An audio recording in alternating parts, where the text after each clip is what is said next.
I tito māua ko Charlton I tēnei waiata I te tau 2017. Ka mutu koira te tau I mate atu tō tātou matua prihi a pā Henare Tate. Whai muri ake I tēnā he rau kauri ka hinga pia mo te takiwa o te whā rima marama I mate atu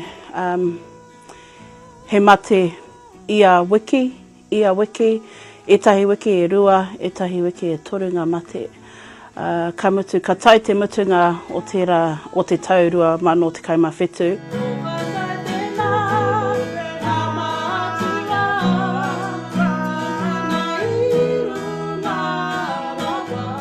Ka nui te hari. Ai, me pono aku kōrero. Hari te mea, wow, e mōhio ana I nei kua rongo te ao I tetahi o a māua nei titonga.